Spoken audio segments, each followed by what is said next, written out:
Welcome fans and foes, viewers and haters. I'm your raging Canadian and here's today's review. Last week I promised myself I would watch the original Clash of the Titans before I saw the remake. I sat down and watched it and I thought it was actually pretty awesome. By production standards, that is. It really felt like one of those old 1960s stereotype fantasy movies, but the way it was made with all the costumes, set designs, and stop motion animation made it feel awesome to watch. And wouldn't you know it, I felt almost exactly the same way about this remake as I did the original. The production was great effort, for the most part at least, but the story was almost as cliche as the 1981 version. Clash of the Titans is set in ancient Greece and incorporates many of its tales, heroes, gods, and monsters. It tells the story of Perseus, a young fisherman played by Sam Worthington. After watching his family die at the hands of the underworld god Hades, played by Fiennes, Perseus goes on a road for vengeance to try and bring down the god and also learn secrets about his heritage.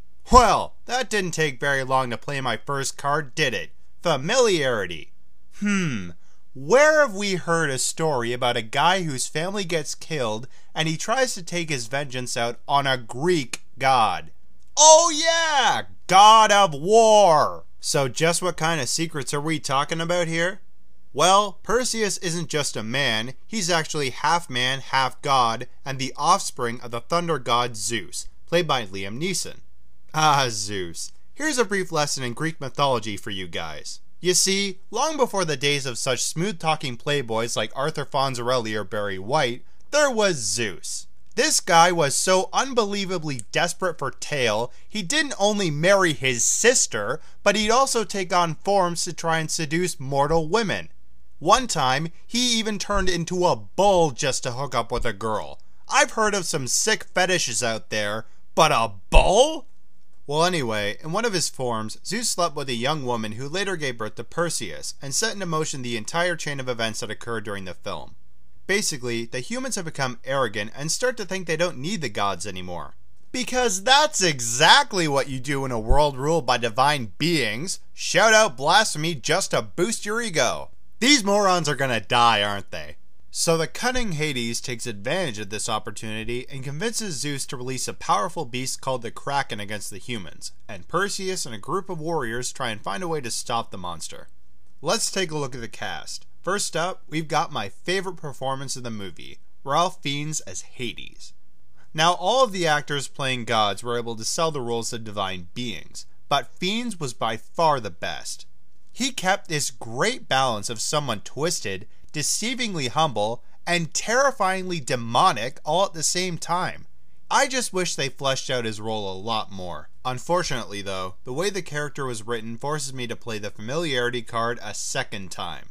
Because tell me that the concept of Hades trying to take over Mount Olympus and get revenge on his big brother Zeus doesn't remind you in the slightest of the Disney adaptation of Hercules.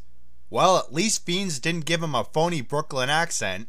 Next we've got Neeson as Zeus, who as always rocks as the mentor/father archetype. If only his so-called son, that being Worthington, could have brought the same amount of strength to his character. Worthington's definitely done better work in his other movies, and he's only recently dawned on the Hollywood scene. But what he and a lot of the other actors did bring to the table were some greatly choreographed fight scenes. These guys actually fought pretty dirty, and the music that flowed over the action was just nail-biting. If only the story had been crafted that well, as I alluded to in the beginning of this review. Half the dialogue felt cheap, but there was a good number of moments that were well written. There was only one part of the actual plot I found interesting, which was Perseus' struggle between god and mortal. Everything else was just flat out irrelevant, or teased you into thinking it was actually going somewhere creative. Do you remember those old stupid stereotype fantasy movies where along a journey, more people would join the quest at every turn, even if they served no point at all to the plot? You'd find most of those kinds of movies back in the 1960s. So would you imagine my astonishment that a 2010 movie would actually incorporate that? Take for example two hunters that literally pop out of nowhere, follow Perseus and his companions, and are just there for what I assume to be comic relief. The only thing is, They told one joke that was funny, and that was it. Now we'll move on to the effects, both the prosthetic and visual. When it came to these creatures, the movie had some awesome looking designs. In fact, a lot of them reminded me of creatures by Guillermo del Toro.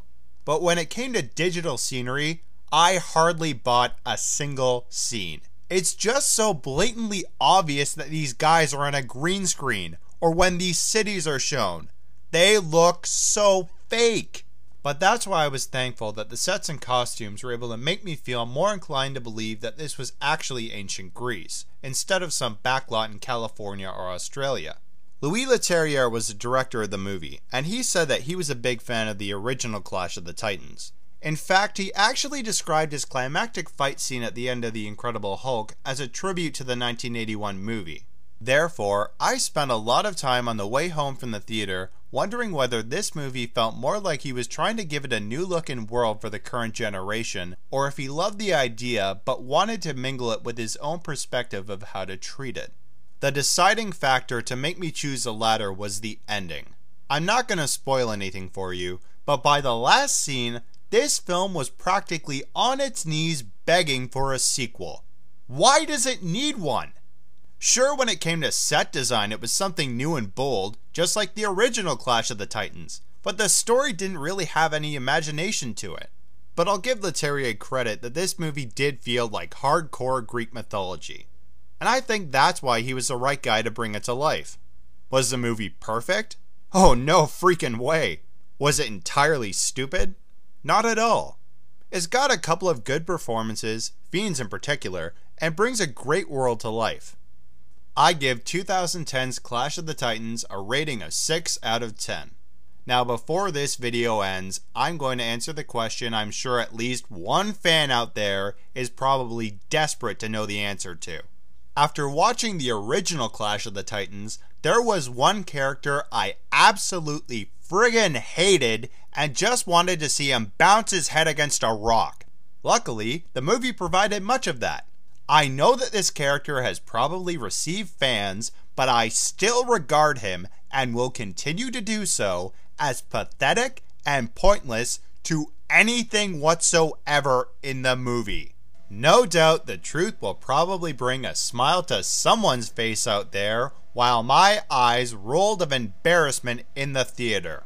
Boobo the Robot Owl makes a pointless cameo scene in this movie. There, ya happy?